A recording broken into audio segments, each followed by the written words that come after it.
अस्सलाम वालेकुम शेख साहब। ਵਾਲੇਕੁਮ ਸਲਾਮ ਰਹਿਮਤੁਲਾਹ ਵਬਰਕਾਤੁਹ। ਸ਼ੇਖ ਸਾਹਿਬ ਜੀ, ਤੁਹਾਨੂੰ ਇਹ ਪੁੱਛਣਾ ਚਾਹ ਰਹੇ ਸੀ ਕਿ ਪਾਕਿਸਤਾਨ ਬਣੇ ਨੂੰ ਇੰਨੀ ਦੇਰ ਹੋ ਚੱਲੀ ਆ ਤੇ ਹਜੇ ਤੱਕ ਕੋਈ ਤਰੱਕੀ ਵਾਲਾ ਕੰਮ, ਕੋਈ ਸਿਸਟਮ ਨਹੀਂ ਚੱਲ ਰਿਹਾ। ਹਾਂ, ਪਾਕਿਸਤਾਨ ਬਣੇ ਨੂੰ ਇੰਨਾ ਅਰਸਾ ਹੋ ਗਿਆ। ਉਹ ਇੱਕ ਨੇ ਮਜ਼ਾਈਆ ਗੱਲ ਕਰੀ ਸੀ ਕਿ ਭੱਜ ਭੱਜ ਅੱਖੀਆਂ ਥੱਕ ਗਈਆਂ, ਦੇਖਿਆ ਕਿ ਖੋਤੀ ਬੋੜ ਥੱਲੇ।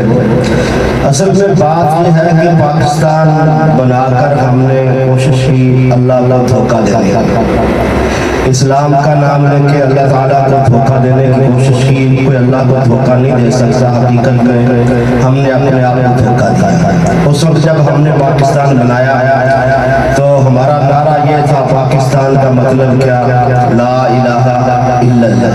हम कहते थे हम हिंदुओं के साथ रहकर, सिखों के साथ रहकर आज़ादी से अपनी मजहबी इबादत मसाजिद में जाकर नहीं कर सकते, इसलिए हमें अलग से मुल्क चाहिए जहाँ जाकर हम अपनी मसाजिद में अपनी आज़ादी से इबादत कर सकें।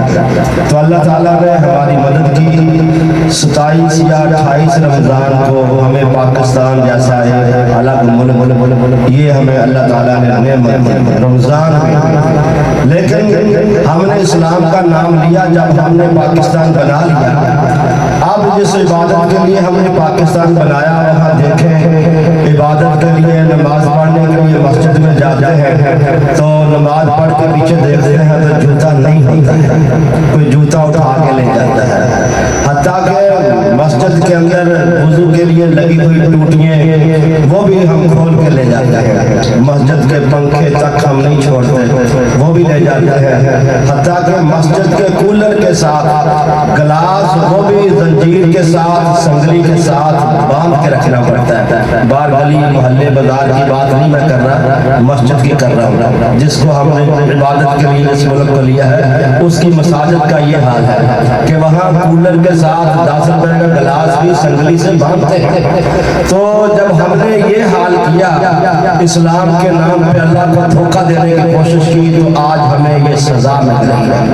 ऐसी कौमों के ऊपर तो अजाब आया करते थे जो इस तरह के बड़े बड़े जुराइम करते थे। हमें तो अल्लाह ताला ने फिर भी ढील दी हुई है कि शायद हम वापस पलट आए, वापस आ जाए, ये जुराइम हम छोड़ दें। जब तक हम नहीं छोड़ते हम तरक्की नहीं करते। जिन ममालिक ने तरक्की की है उन्होंने ईमान की बुनियाद पे की है।